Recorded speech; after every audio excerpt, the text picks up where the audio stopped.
So you're in the luxury segment, you can consider, right?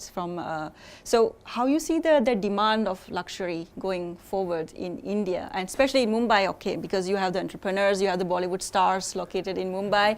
So there's a demand for luxury apartments. So can you give us an overview of the demand for luxury apartments? And again, you're going into also to the affordable housing, which is Mr. Modi's one of the biggest policies, right? So we don't want to dilute your EBITDA margin, going from a higher EBITDA margin to a lower EBITDA margin. Sure. So I think Ronak will take it forward, but I just want to give a small unique perspective about Mumbai as a city. So as you rightly pointed out, if you look at any country in the world, the locations are quite segregated in terms of where the corporates are, where the film stars are, where the other kind of industrial areas are located. Whereas Mumbai in that sense is very unique because everyone is staying in Mumbai. You have the main corporates, their head offices in Mumbai. You have all the film stars staying in Mumbai. You have the largest middle class of the country staying in Mumbai. So Mumbai from that perspective is not suffering from any demand slowdown per se. So that is not there. However, now I would like Ronak to take it kind of a micro cluster. Yes. Exactly. Yes. And I think, as I said, Mumbai being a very interesting market, you can cater across income segments. So today, if you see our BKC projects, for the last 7 years, we have always maintained the same sort of traction. So we sell close to 2 to 3 units per quarter. That has been our guidance. And for the last 7 years, including the last quarter that just went, after the NBFC crisis, we have maintained that run rate. I think for us, it is like an Hermes. We don't go out and sort of bombard the market with marketing. We don't go out and sort of scream because it's luxury, right? So it's very understated, and the pricing in that segment has always been an upward trajectory. We also did a recent activation in January, which is in the City brand, which is catering to the rising middle class in Mumbai. There also, in the last 2 months, we've been able to sell 75 odd apartments. So I think there is demand in every segment. Our aspiration luxury, as Prashant mentioned, we launched it in September, close to 2,500 odd apartments. I think in a very, very long time, I can proudly say it's probably been the best sales track record, across. We sold 2,000 apartments in 45 days. That micro market alone, with all the developers put together, we're not doing more than 100 to 150 apartments in a month. We went out there and we sold 2,000 apartments. That's massive. So I think there is demand.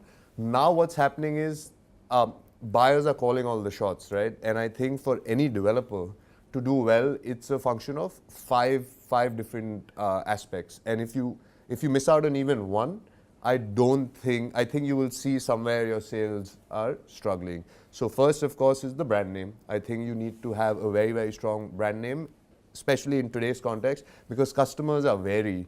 They want to be with developers who will see through the entire cycle of the project. I think second, because access to information today is so easy, they want to know that you have the financial strength to sort of close out all the costs required to complete the project. I think third is location. And if you've been to Mumbai, you'll see the central Mumbai and the Worli area. I think all of Mumbai's top real estate developers are there. There is a reason why we're not there. Apartments are costing close to $1 million, right?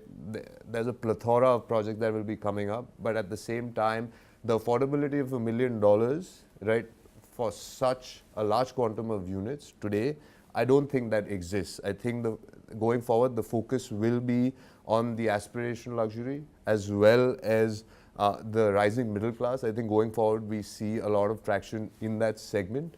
The fourth, of course, is pricing, right? Today, I think we cannot be oblivious to the fact that there is a little bit of stress. So you have to be agile enough to sort of adapt your pricing to the ongoing market sentiment.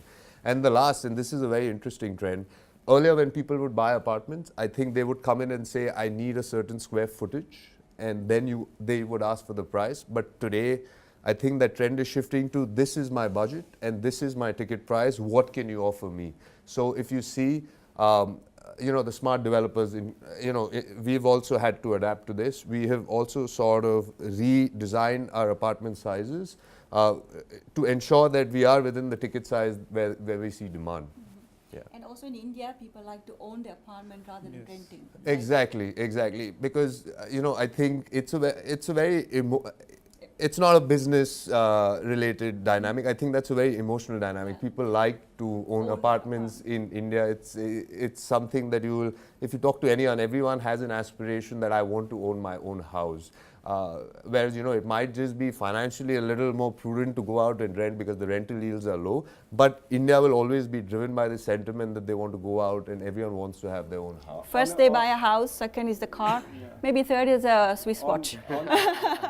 On a lighter note, in India, if you are renting out in a housing society, basically you have no say. Yeah.